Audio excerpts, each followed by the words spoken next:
Hello and welcome to Wrestling at Random. I'm Jeremy Deemer.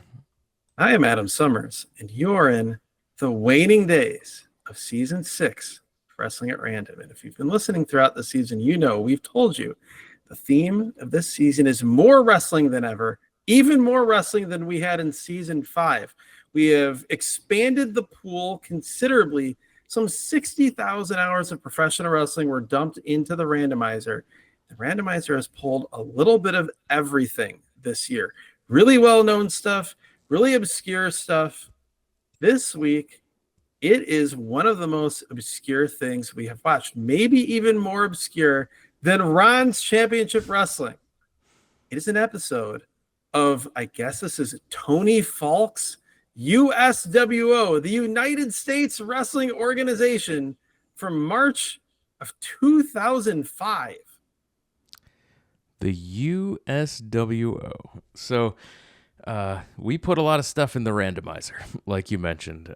We scour the internet for all of the wrestling content, and then we take it.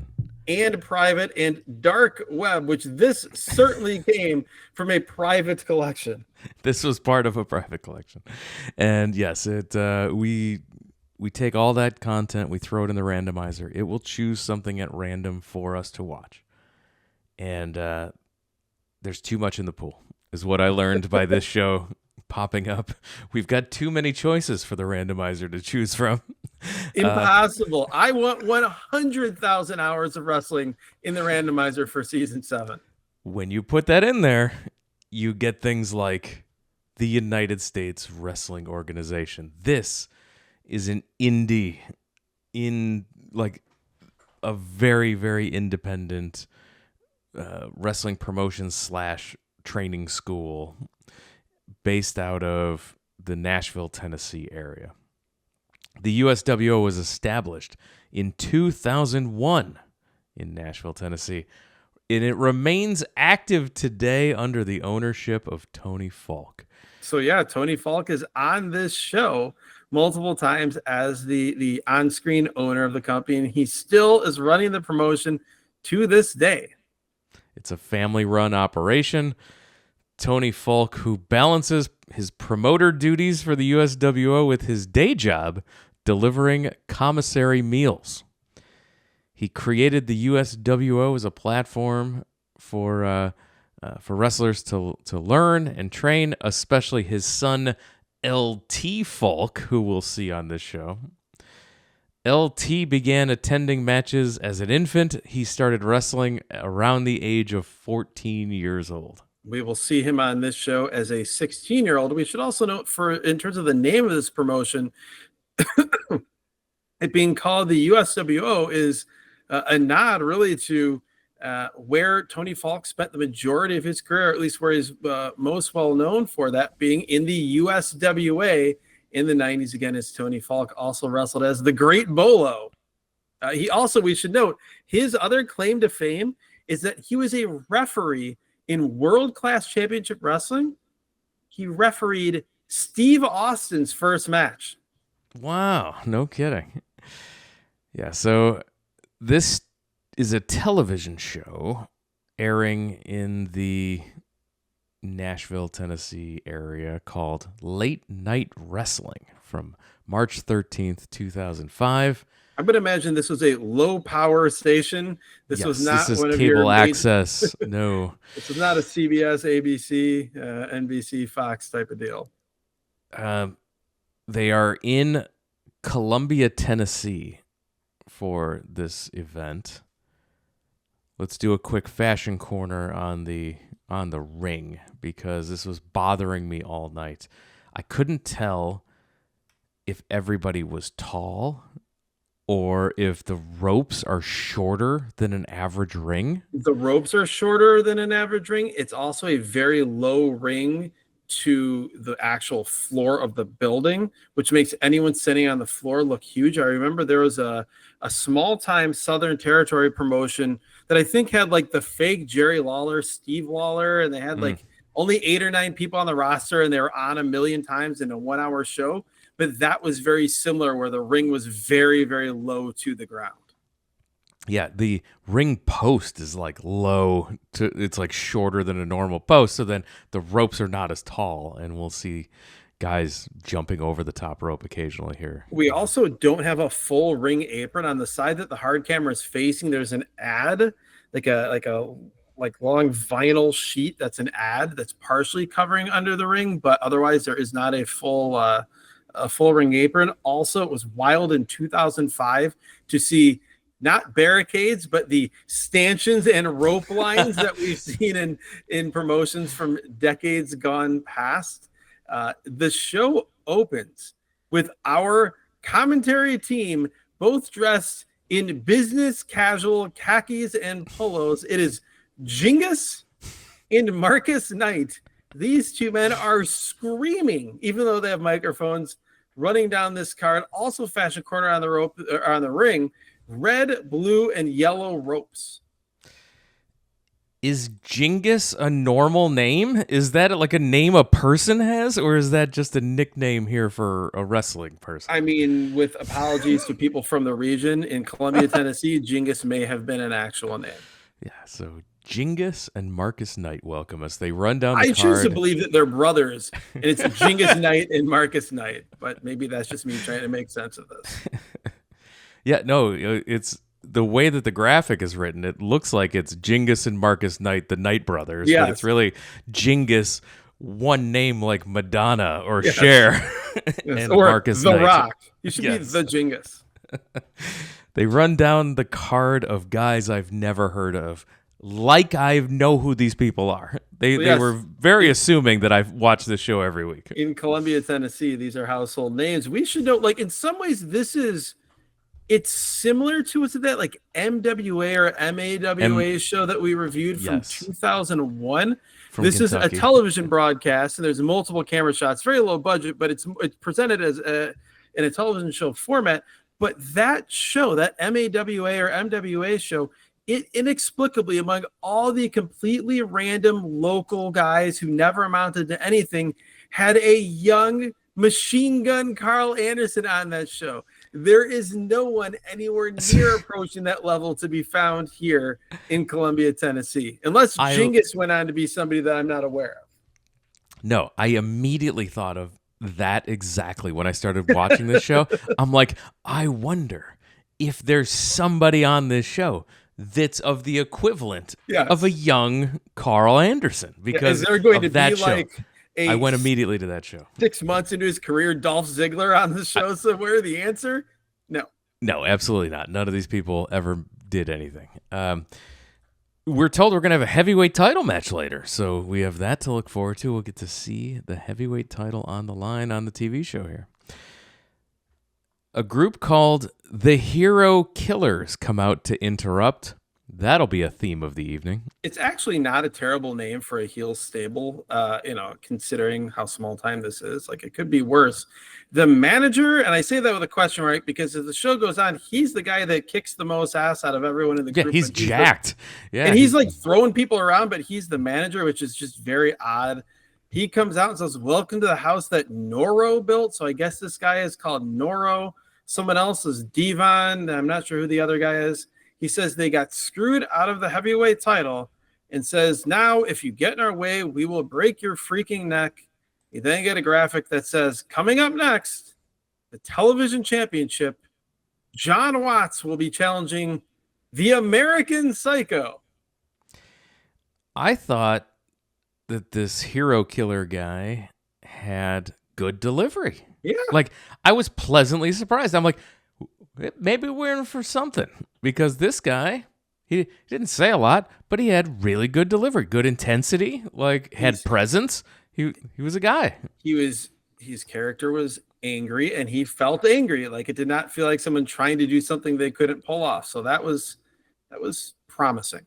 Yeah, we come back from the break, and it's jarring. Like, the changes between segments, like, there's no buffer time at all. Like, it's just, you're immediately in, no entrance. It is American Psycho and John Watts wrestling. And these American Psycho is the champion, the television champion, to be clear. American Psycho is the television champion, and he is just an average-looking young guy in a black singlet. There's nothing about him that looks psychotic. He just looks like an enhancement talent guy. His opponent, John Watts. In my head, I kept thinking this was Joel Watts, but it's not. It's John Watts.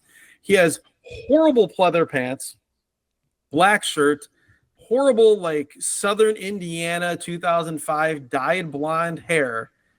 And here you go. We're off to the races.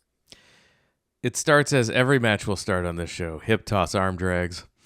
And Psycho clotheslined over the top to the floor. Gets back inside. Sunset flip by Psycho for one. Neither of these guys. I'm looking at these guys. I'm like, neither of these guys have a body. They're just zeros. They both look like jobber geeks, and I'm trying to figure out if this is supposed to be a competitive match or not. Well, one is a champion, so in theory, he's supposed to be the better of the two. I'm just having trouble with how is this man the American Psycho? Like neither of them look like a psycho. I would just go from the horrible gear. John Watts looks like more of an American Psycho than the actual Psycho does.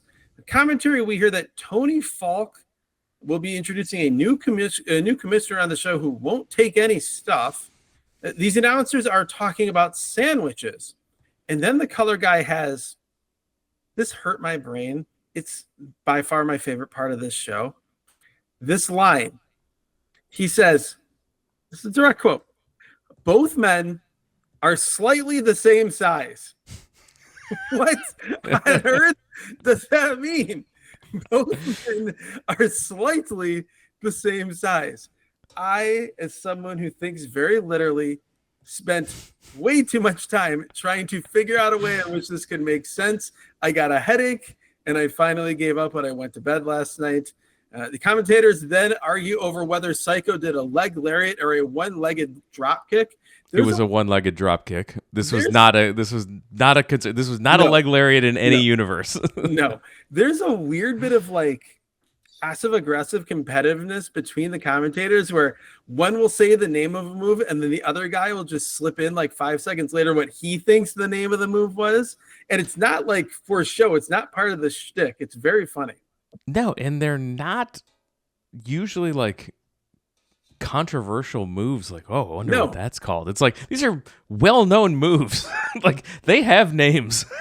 And they're just they shouldn't be arguing about these names. No. The match ends when American Psycho hits a weak-looking spine buster to get the pin. He's still the champion. Right after the 3 count, the Hero Killers are back out here. Well, we get this awkward cut. The match ends, and we get this awkward jump cut, and then the Hero Killers, like you said, are back out. They're beating down John Watts, who lost the match. And then this guy, Devon, hits a way better spine buster than Psycho did. Oh, significantly better. We'll see a multitude of spine busters throughout the show that were all better than the television champion American Psycho hit. The manager guy, Noro, whatever his name is, he is yelling at his Hero Killer guys to beat up John Watts because he looks like Ty Blade.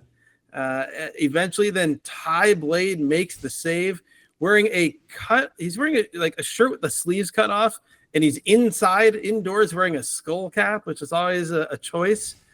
And we cut to break. We get an ad for wrestling every Saturday night for a show called the CWA in the same building, in the same town. There's a company called CWA that's running. So this is not USWO here in Columbia, Tennessee. This is a different promotion, apparently. We'll learn more later, but I was wildly confused by this. Well, it will be wildly confusing throughout the show because it's like there's 2 separate shows happening throughout the show. There's the show, which is USWO, and like these guys wrestling each other, but then they'll like go to break, and then there'll be these other segments that are all about the CWA versus the USWO. And apparently this is this place called Grand Slam USA, which is just this little like rec center. It's the regular CWA weekly building, as this commercial shows us, but they have, out of the kindness of their hearts, loaned it to USWO. They're letting them run their TV there this week. I was more distracted by the call to action to call the CWA hotline. I think that's maybe something that for next season we should get the technology going where we can call the CWA hotline live on the podcast if USWO gets pulled again. Actually, we should make that a running theme. Call the CWA hotline.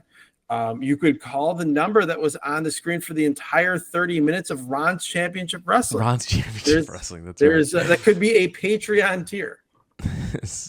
So we see Tony Falk at ringside, and he introduces us to a guy named Sly Old Dog.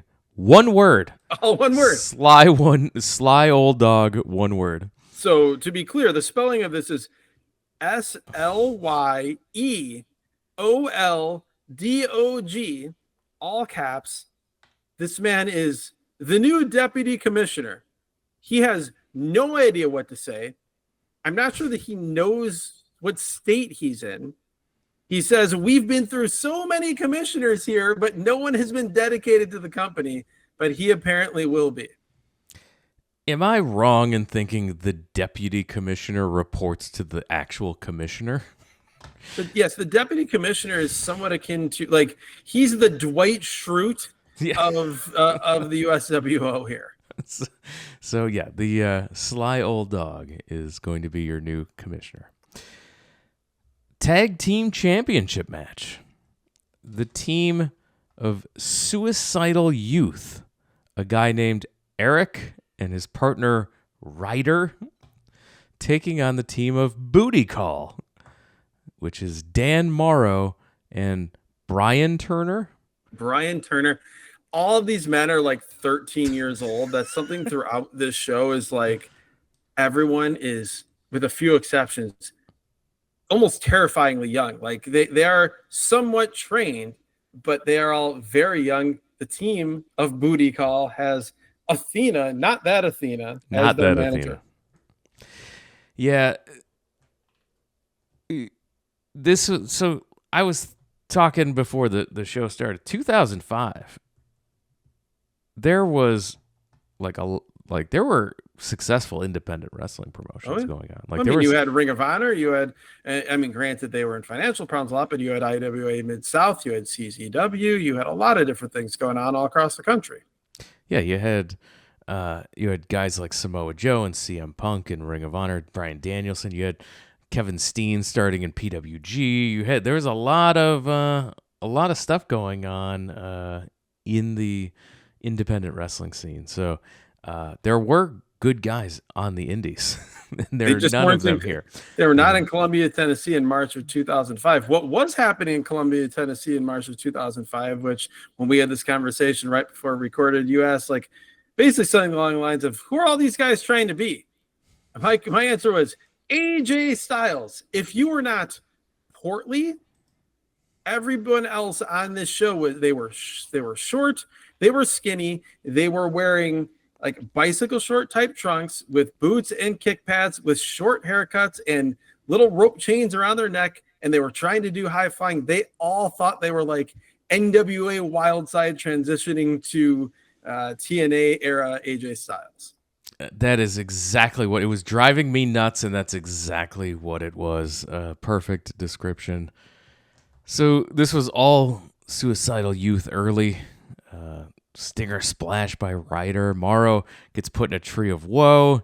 More Suicidal Youth double teaming. You'll be shocked to know there were arm drags into arm bars by the baby faces at the beginning of this match. It's almost as though every single person on this show was trained at all at the same school to wrestle the exact same way.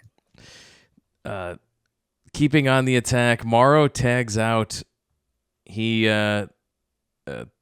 There's a attempted low blow, kicks a guy in the balls. Turner. Well, this isn't attempted. It happens, and it happens right in front of the referee. This was like WCW Thunder 2000 level, where like the refs just don't pay attention or don't care. We had a move that was done by Suicidal Youth, and this move was originally called the Booty Jam, but Suicidal Youth stole it. We also learned that Eric Andrews had been briefly brainwashed by Athena and had joined with her crew, but now was back with his tag team partner Ryder. Dan Morrow is the only one of these guys that doesn't look like AJ Styles. He's again super young, but he's got like wild long hair. Yeah. He this will be a deep cut, but if you're a listener of the Big Audio Nightmare and follow the modern Japanese wrestling scene, he looks like a pre-beard shaven Rei Saito from modern All Japan Pro Wrestling. Nowhere near that level, but that's the vibe here. They keep the heat on Ryder. Turner misses a second rope senton, and Ryder makes the hot tag to Eric. He runs wild until Athena gets on the apron to try to interfere, and Genghis leaves the commentary area to knock her off the apron. Leaps away from the commentary table. This Genghis knocks her off. Ryder rolls up Turner and gets the win. This is where like they zoom in and we get close-ups. This is pretty lo-fi footage, and this is where you can really see how young these dudes are. The announcers keep calling Athena a Jezebel throughout this, like they're Jim Ross or something, but they are not Jim Ross. In the understatement of the year. Also, we get a double team face jam. This is again in the not Jim Ross category. That the play-by-play guy calls a doomsday device. Doomsday device, that's right. Doomsday device. Oh, we then get one of the worst things I've ever seen in wrestling. This is every bit as bad as the Dup Cup, just yet not quite as sophomorically offensive, but the Kittin's Lair. The Kittin's Lair with Sex Kitten Kathy. Whatever Horrible. you're imagining this person to be, You're wrong. You're wrong. Although maybe you're right, considering what this shows. You may be correct. I have never seen a worse person in an on-camera host or talk show role in all the professional wrestling that I've ever watched. She has like a yellow legal pad of notes to get her through this and still just gets lost and stops talking for uncomfortably long periods of time. This is horrible. So bad. This is literally one of the worst things I've ever seen. Her guests are a guy named Richard Lowe and Anthony Wayne. Richard Lowe is absurdly large and not in a defined muscular sort of way. No. It's as if, and again, this is, I apologize for even grouping these people together, but just visually, it is as if the heaviest era of Adrian Adonis is dressed like 1984 Jesse the Body Ventura. Yes, I can say I'll allow it. That is an accurate description. I would imagine Doctor of Style or Dr. Style, Richard Lowe or Richard Love, whatever it is nowhere near the in-ring wrestler that Adrian Adonis was. I think that's a fair bet. This other guy, Anthony Wayne, is a tiny dude. He is small. Anthony Wayne or Anthony Lane, he looked to me physically, he reminded me of modern indie wrestler Kevin Blackwood, who's actually really good, but is just short and just, yeah, this is bad. So like before he comes out, so Kathy is saying, and she brings out Richard Lowe and she's like, we're going to bring out Anthony Lane, but like he's not coming out. So Kathy just stands there making small talk with Richard Lowe off mic until impressive Anthony Lane comes out and talk about a fashion Not corner. Impressive. He is no more than 4'8". He is wearing like khakis that are giving 2000 Michael Hayes as part of the Hardy Boys. And then he has, again, that similar, like, is a extremely tight white shirt tucked into these way too big khaki pants. Kitten totally forgets what she's going to say at this point and has to consult her notebook. So she wants to be the matchmaker of USWA and set up Anthony with someone named Mr. Baron Fox? Farron Fox? Mr. Farron Fox Farron Fox? Needs a date. She gives Anthony Lane the phone number of Mr. Farron Fox. Anthony Lane responds by saying that he will lead Kathy the kitten back to the zoo by her nose ring. I will say, I was then impressed by Anthony Lane's.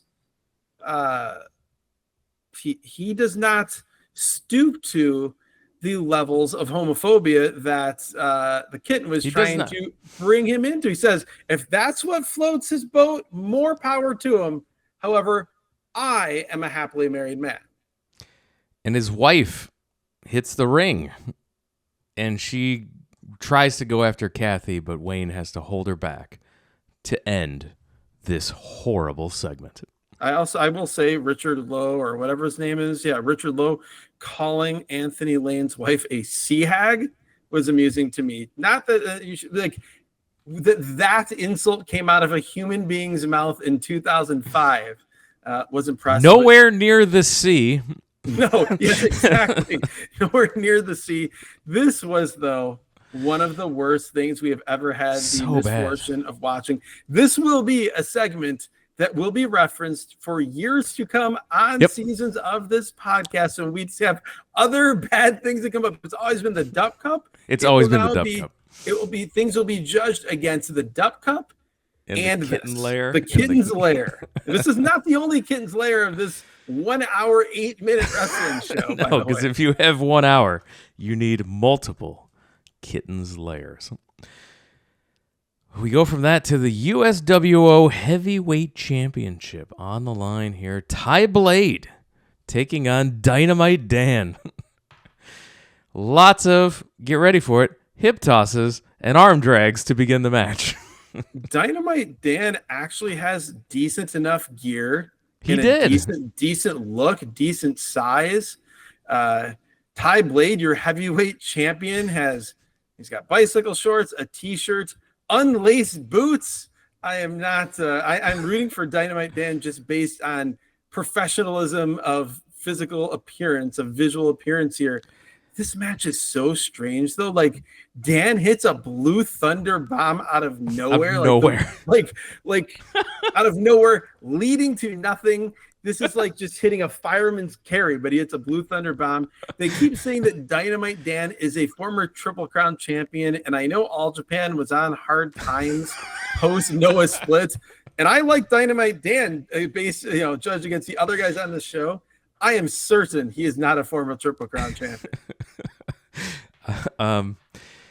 In this match, I'm mad already at the start because I didn't get to see any of the title belts that this company has. Like, we saw a TV title match, tag title matches. We're up to the heavyweight title match. I've seen 0 belts on this show, and I'm a belt guy. I want to see the belt. I want to study the belt. I got no belts here. Zero belts, 0 entrances. They just start trying to do a bunch of stuff really, really quickly, and I admire their effort, but pretty much none of it comes off well. Apparently, Dan's finish is the "Who's the Man" cutter. He is not able to hit that, though. We get a double down off some forearms until, you guessed it, the Hero Killers come out to interfere. They hit the ring again. They beat down Ty and Dan, and then the manager guy grabs the mic and says, "Devon, get the table." And Devon does get this clearly pre-cut table, like hilariously pre-cut. And the manager guy, Nero, puts Dan the Man through the table with an awesome power bomb. This is like, it's as if Jimmy Hart was the most physically impressive guy in a stable. Like, I don't want to see the other guys. This is the dude. He's the dude. He can talk. He's jacked. He's hitting big moves. I'm in on this guy. How is this guy not the heavyweight champion? In the back, we have Athena and Team Booty Call having an argument. This will come into play later. We then get weird graphics on the screen. The first graphic says, "Whose house is it?" And I immediately say, Swerve's house. Swerve's house. I did the exact same thing. And then it says CWA or USWA. or USWO. USWO. One arena, two egos. And that's when I realized, oh, we're doing an invasion angle here. These two, the interpromotional rivalry is about to happen. It is, but it's only happening in these like interstitial segments. It's not happening in any of the main segments on the show, which is so odd. We then get another graphic on the screen that says, pride can be a dangerous thing. We see two morbidly obese men. The only way I could describe it. I'm sorry. It's the only way to describe it. Accurate. It's accurate. They are arguing in the ring. One headbutts the other, and the fight is on to both as both locker rooms empty. This is basically a spoiler alert for the longer form version of this exact same thing that happens at the end of this television program after like a 3-minute black screen. I don't fully understand what that was about. We then get a graphic that says, who's better? And then I say Canyon. Canyon, I did that too, yeah. And then we get a graphic that, oh boy. War games. If anyone is listening to this and either is a patron or wants to become a patron at patreon.com/wrestling@random and join at the tier where they get to be the randomizer, they can be an intentionalizer and choose a show for us to watch. If tape of this exists, there is nothing more than my 44-year-old professional wrestling heart wants than to see on April 1st, 2005, as part of Grand Slam on Mule Days in Columbia, Tennessee, War Games, CWA versus USWO. I want to know, how will they cram two rings into this tiny building? What will the state of these two rings be? I hope one is a normal size ring and one is this tiny little ring low. I want to see how they negotiate this. It will almost be like a Triple Tower of Doom cage match. I desperately want to see this. This was, by the standards of like how low budget this promotion is and this show was, a decent enough video feature to get me hyped for something that I did not know I was going to care about 30 seconds prior.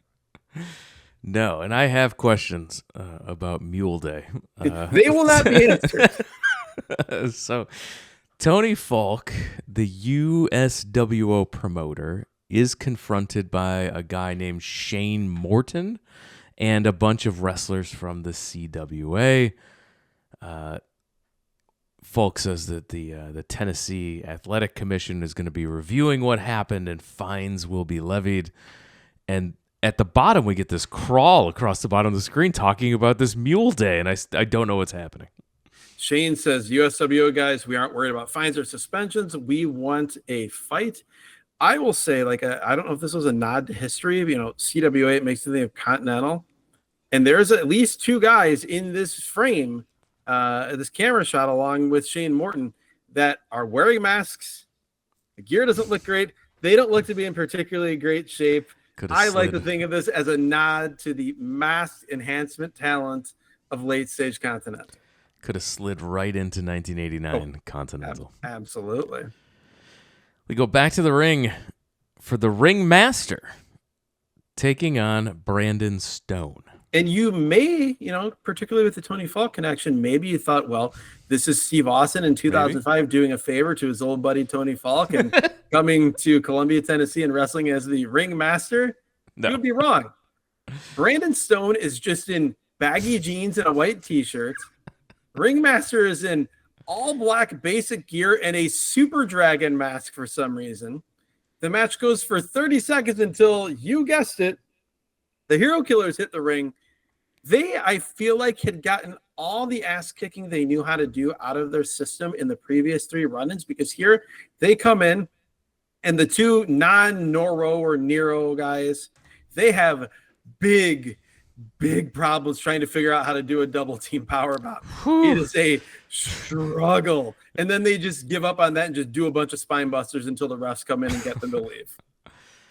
In the back, the commissioner is woken up by the TV champion, the American Psycho. Sly Old Dog is sleeping on the couch. This office is amazing, by the way. It's like a hostage video. Yes. But there's like nothing else in the room. There's a couch. It's a white wall. And then about 6 inches above the back of the couch, there's about a 2-inch by 2-inch American flag on the wall. This is great. So we talked about in-ring American Psycho looking not psycho at all. No. Would you, maybe in the back, he's going to be a psycho guy. But instead, he's a very soft-spoken, completely not psycho, talking to sly old dog in the back. He's a timid, cowardly heel. He tells Sly Old Dog, I don't know if you know, but I'm the leader of the Legion of Pain, along with my friend Max Magnum and others. Max Magnum is next to him, and he looks like Mike Von Erich, which is not necessarily a great thing as a professional wrestler.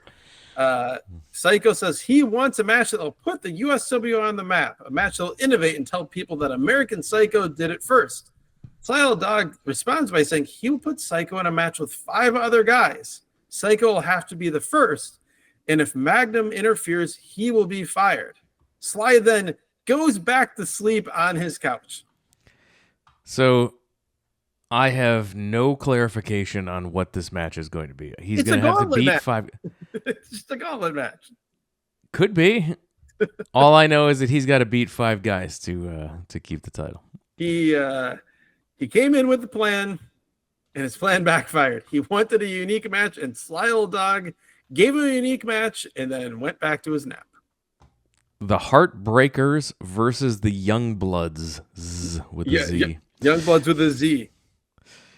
Heartbreakers get the heat on a guy named Corbane of the Youngbloods forever. Oh my God. This is Marty Jannetty, 1987 AWA levels of getting heat. By the way, the Heartbreakers are huge compared to the Youngbloods. John Caesar, the White Samoan, who he is white, but there's nothing about him that seems Samoan. His partner, Larry Valentine, who does a lot of wrestles, which made me feel like this is a joke, a rib on someone. They, though, like, they're decent size. They've got matching gear. But I like how so it's like navy blue and orange, but like the front of Valentine's gear is blue and the back is orange, and then it's reversed for Caesar. The front of his is orange and the blue is on the back. I like this. I appreciated this. And these guys looked like superstars compared to all the other pleather pants guys on this show. All you got to do is have gear. Yeah. And you stand out on this indie show. It's the most important thing about like 2000s small town indie wrestling. If you just show up with gear, you are immediately like top 5 in the company. We get a drop kick, and finally the hot tag is made to the other young blood, whose name is Kevin Dunn, which is an unfortunate name in the world of pro wrestling to have. I feel like there's so much more you could have done this. Like every time he does a move, you do like 6 cuts. Camera cuts. Because you had multiple cameras here. You had a hard cam, you had a ringside, you had that like isometric diagonal camera. I feel like there's a lot left here that they could have done. The announcer describes the Heartbreakers as large, muscular men. They are large. They are not muscular. Like they're not like out of shape, but they're just big dudes. Big dudes, yeah. They cut off Dunn. They hit their finisher called the Heart Stopper, which is a double team throwing the guy down face and chest first on the mat for the win. Apparently, these guys have multiple nicknames because they're the Heartbreakers. It's the White Samoan, John Caesar. They're also, this is, the announcer says this once, he calls him Robo Caesar and the Love Machine. What? Oh, God. How about, by the way, Kevin Dunn's hot tag before the end of this? He gets the hot tag, and then he just starts running around a lot, but has no idea what to do. It's one of my favorite hot tags ever because he had all the fire coming in, and he had so much fire that his brain completely blanked. I could talk about that for hours because that would mean I wouldn't have to talk about the next segment, the return of the Kittin's Lair with the sex kitten again. And this time the Kittin's Lair is backstage in the same room. The couch and the little American flag are in the background. And like the shot is just high enough that I can't tell if Sly Old Dog is still sleeping on the couch. And I was desperately hoping he was going to wake up halfway through this segment and fire both Athena and Kitten. Yeah, apparently Athena is the guest, and Brian from Booty Call cost her the gold at some point, and she's going to be out there during the TV title match later. She wants gold back. So we don't know if she's going to be with American Psycho, who's the champion, or one of the challengers of the five guys. This is the moment, the second Kitten's Lair segment on the show, where I begin to wonder about every choice I've made in my life that has led me to this moment where this is how I'm spending my time. And I also, like, I would just love to see the reaction of any of the people on the show who are no longer in professional wrestling to find out that someone is doing a podcast reviewing an episode of their weekly television 20 years later. Max Magnum versus LT Falk, who is your promoter's son. Who is 16 years old here. I looked up LT Falk just out of curiosity to see if he's still wrestling. He is still wrestling. And as we record this in the summer of 2025, he is only 36 years old. This man is still arguably in his professional wrestling athletic prime. They're also paper thin. These two men, they make Lee Scott look like Bill Kazmaier. Yeah, they had to, even on commentary, had to address it. They're like, this is like a cruiserweight match. Just letting us know. They should have also addressed on commentary why at one point during this like fast-paced exchange early in the match, do we get a random inset box showing the action from another camera angle simultaneously? This reminded me of like early 80s wrestling where it's like, we got to show a replay. There's no reason to. We got to go slow-mo because we just got the technology. Like, I imagine the Falks as a family were so excited about this inset box technology they had just gotten for the show and just had to use it. And they had to use it in LT's match. This match was bad, like first match level bad. Like, I felt like this might have been one of their first matches for sure. I loved these two guys who combined probably weighed 210 pounds doing a dramatic 70s style test of strength spot. At one point, Falk squashes this dude with a top rope senton. I felt so bad for that guy. This swanton bomb was so out of control and so brutal. Like, there are men, like, I think of like Wardlow as like a 250-pound guy doing this, and that looked so much less terrifying for the person taking it than what happened here. Falk goes to the top. His back is towards the ring, and he sees that Magnum is nowhere near him, so he just jumps down. Yeah, this is amazing. He goes to the top like he's going to hit some sort of like twisting crossbody, and then just steps off and hits a weak standing drop kick. The finish comes where Falk hits the kill switch, Christian Cage's finisher. Every bad thing that I said about these commentators, I take back for just this moment. They correctly called it the Tamikaze. This is not a kill switch. This is not an unprettier. This is not whatever Juice called it. This is Tommy Rogers invented Tamikaze. The Tamikaze. Yes, and they called it correctly. Then some dude hits the ring.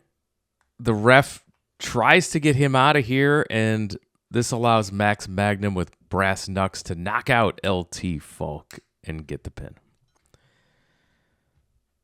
Now we go back, another TV championship match on the same show. We get the champion American Psycho versus 5 other men. And we go to the ring, and it looks like it's going to be one at a time, apparently. I'm disappointed because I thought this maybe had a fast food sponsorship. Maybe this was the Five Guys Gauntlet. There are burgers involved, a nice milkshake, but no. I was still unclear if it was going to be like if it was going to be Gauntlet style, or if it was going to be like he has to like 5 guys all at once. 5 on 1. Yeah, I didn't know what this was going to be because Sly Old Dog did a poor job explaining it, and American Psycho had no follow-up questions to him. Just like, yep, sounds good.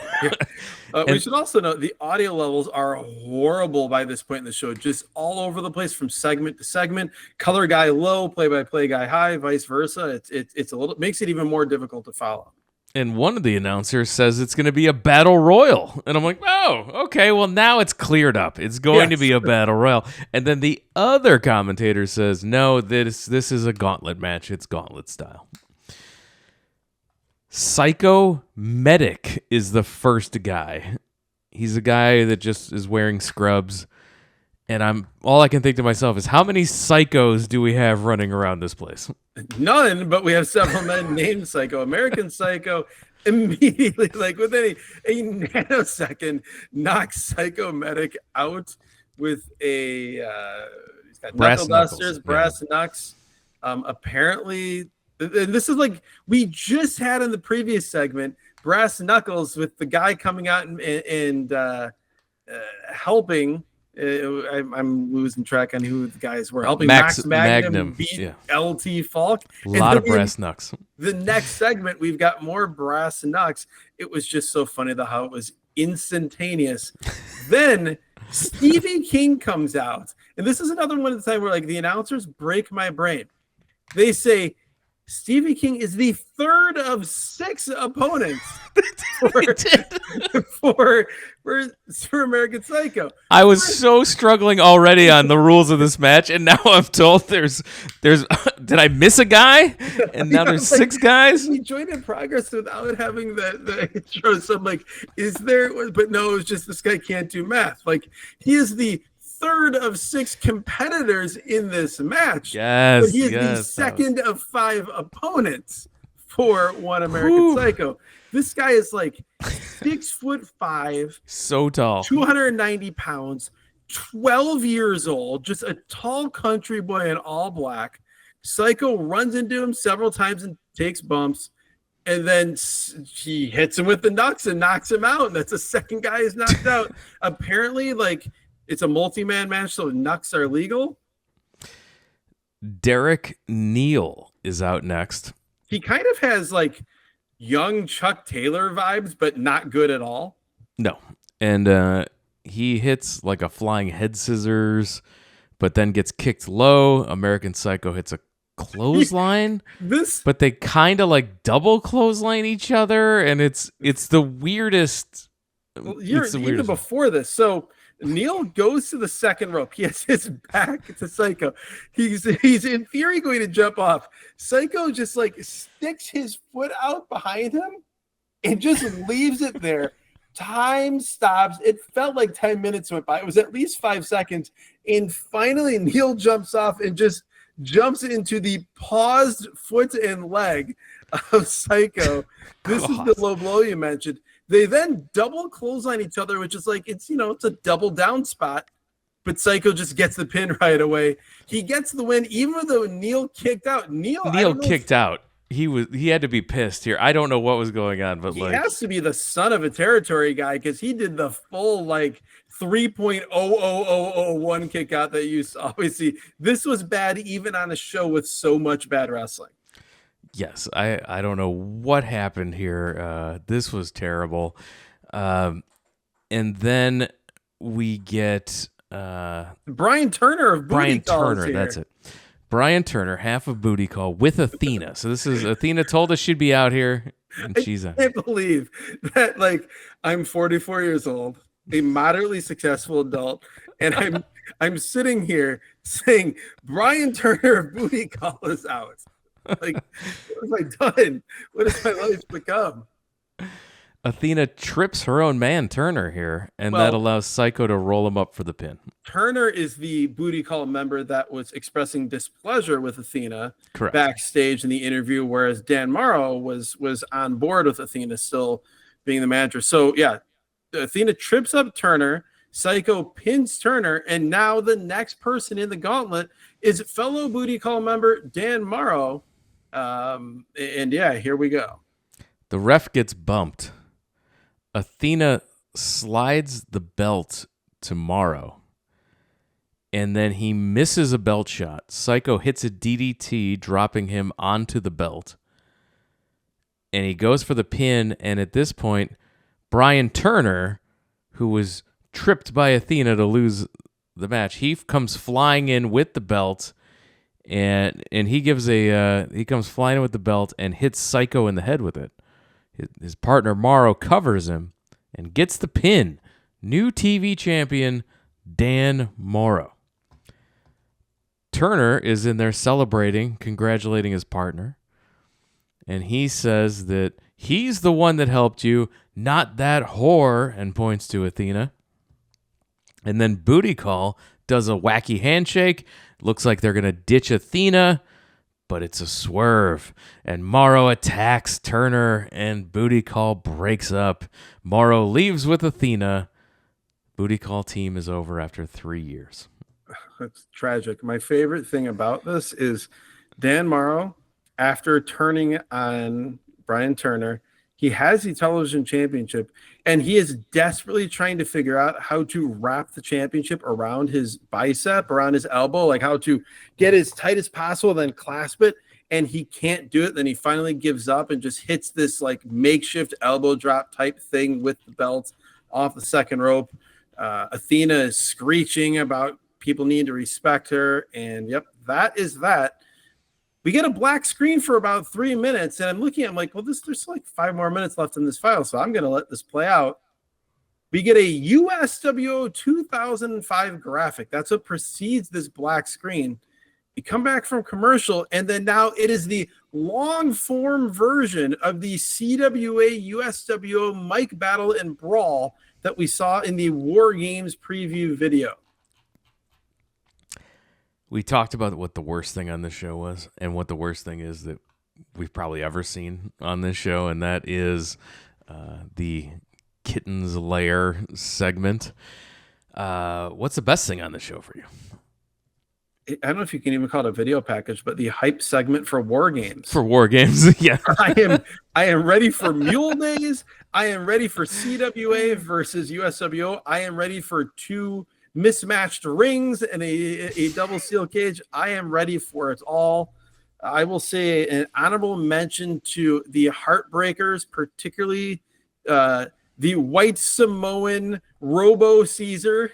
I thought he was pretty decent. Who was the guy that was in there with was it Dan the Man that was in there with Ty Blade? He seemed like a guy that could at least have been a mid-level indie guy, but outside of that, not a whole lot to hang your hat on this show. Yeah, maybe good delivery from the manager of the Hero Killer, so I'll give him honorable mention. Undoubtedly true. He is the best performer on the show by a mile.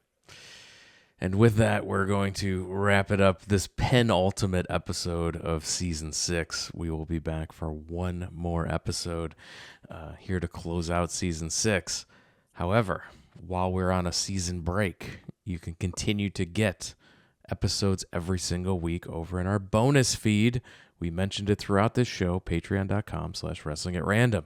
Over there, we have over 220 some episodes. Over 230 episodes. 30? If you're listening in linear fashion, we now have 232 episodes over in the bonus feed that if you've never subscribed, they're all brand new to you. Evergreen content like you've never heard them before. That is more episodes than you have available to you in the free feed. An equal or more and higher amount of those is available over at patreon.com/wrestlingatRandom. And the price to unlock all 230 of those episodes, $5. You $5. could. We wouldn't recommend this because we want you to subscribe for longer and support the show, but you could, in theory, subscribe for 1 month and download 230 plus episodes to your computer, to your phone, and have them to listen to. That is a value. For $5, it unlocks the entire back catalog. If you go to patreon.com/wrestlingatRandom, or if Apple Podcasts is your podcatcher of choice, you can click the subscribe button right there, and it unlocks all of the bonus content right in your podcatcher that you're already listening to this on. If you go to the Patreon as well, you'll have the opportunity to be the randomizer, be the intentionalizer. If you have a copy of the War Games match you want us to review, you subscribe at that tier, and you can get us to watch something as long as it's over 10 years old. All the information, All the back catalog is available at patreon.com/wrestlingatRandom. Give it a shot if you haven't tried it yet, or if you've tried it and you left and now you want to come back. There's plenty of brand new episodes for you to enjoy. So as we run up to the season break, never been a better time than right now to subscribe. And with that, if you want to support the show in a free way, we also ask that you go over to our YouTube channel. If you go to youtube.com, search for Wrestling at Random Podcast. That's where we have the video version of this podcast every single week. Even if you don't consume your podcast via the video medium, that's okay. Just give us a like and subscribe over there. Helps us work the algorithm so other wrestling fans can find the show. And it's a great free way to show your support for us. And with that, we're going to wrap it up and call it a podcast. Adam, thank you for joining us. Thank you, Jeremy. Thank you, Tony Falk, and thank you, Randomizer. I never in a million years thought we'd get this. I never knew it existed. We have one more chance, one more spin of the Randomizer next week, and then we'll be taking a little break. Can't wait to see what the final episode of Season 6 will bring us. Thanks again, everyone, for listening, and we'll talk to you again next time.